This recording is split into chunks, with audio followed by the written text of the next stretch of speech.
Mr. Speaker. Hiki Parada. Tēnā koe. O tira tēnā tātou huri noi tō tātou whare.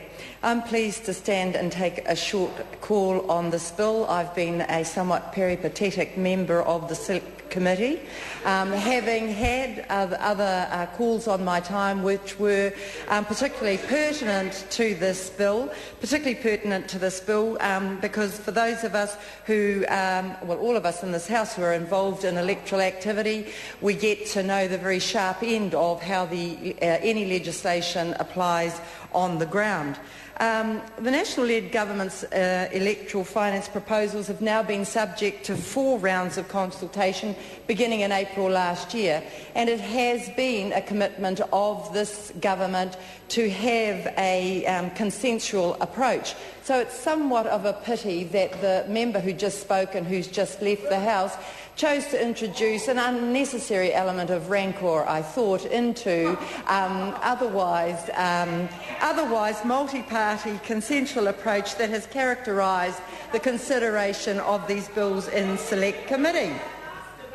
As someone, as I say, who's just recently had the experience of participating in election, I'm absolutely delighted at the progress that this bill represents, because there are many little details that can slip up even the most committed campaigner inadvertently, and I think that this bill has gone a considerable way to ensuring that there's both clarity and common sense in the way that we consider and apply electoral legislation. So in this regard, I would like to join in commending the Minister for taking the approach that he has taken from the outset of being committed to ensuring that we get consensus on this electoral legislation, because it does need to be durable, it does need to have integrity, and it needs to have commitment from all members of this House. And I think that the Minister's conviction in this regard has been important in the approach and carriage of this legislation. I would also like to commend all members of the Select Committee who participated. I too enjoyed the experienced contribution of members such as the Deputy Chair, Leanne Dalzell, and also that very long-term Member of Parliament, Pete Hodgson, who provided his particular rapier insights to a number of the discussions. So I would like to commend the members of the Select Committee for their approach.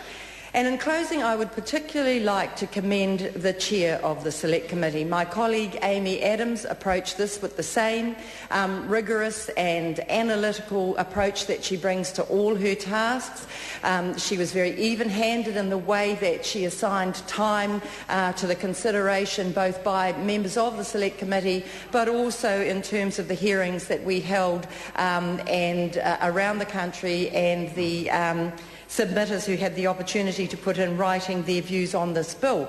I think she maintained a very even temper as well, which sometimes was required in the consideration of these issues, and I applaud her navigation of this complex area. So in that regard, I compliment her and the Select Committee and the Minister, and I commend this bill to the House. Kia ora tātou. Mr. Speaker. Honourable Darren.